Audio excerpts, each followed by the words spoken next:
Abi 2 kişilik var benim de. 2 mi 3 mü? 2. Bir tane bizim var benim de. Evet tamam. Çekelim. O genç mi? Tamam o genç alsın 3 tane Biraz mısır öne alın. git tabağı. O kutuların içindedir. Bak orada beyaz kutu düğenin yanında. Lokman. Ha? Parti için ondan hazırlan. Tamam parti için o. Sağ olun abi, hoş geldiniz. Aslında o şeyleri saydık iyi olur. Sarma bırakalım. Bu şeyler mi? Tüpanın yeni hali. Allah Allah. Bak kasa orada, kasa orada.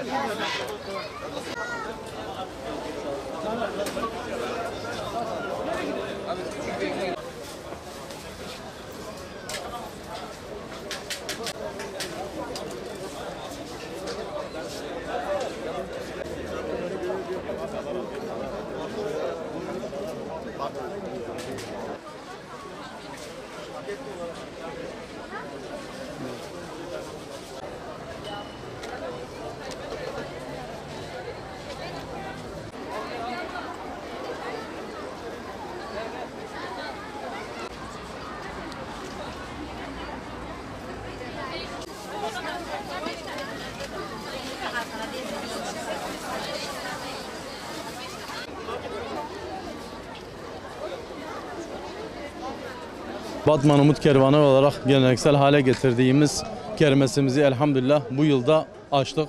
Bugün 6 Ekim Cuma, kermesimiz inşallah 5 gün sürecek. 10 Ekim Salı günü akşam sona erecek. Sabah saat 10'dan akşam 8'e kadar kermesimiz devam edecek.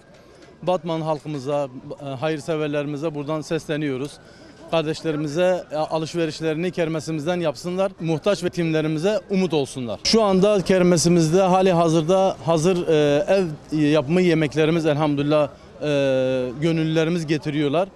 Kendi elleriyle yapmış oldukları yemekleri burada satıyoruz.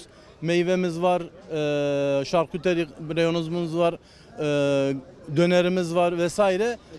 Gıda ve eşya, giyim eşyası, iç giyim, dış giyim, pahalı vesaire, yani hayırseverlerimizin bize bağışladığı eşya, her türlü eşyayı burada satışa sunmuşuz şu anda. Bundan gelecek gelirlerimizi de yetim, muhtaç ve depremzedelerin yararına inşallah sarf edeceğiz.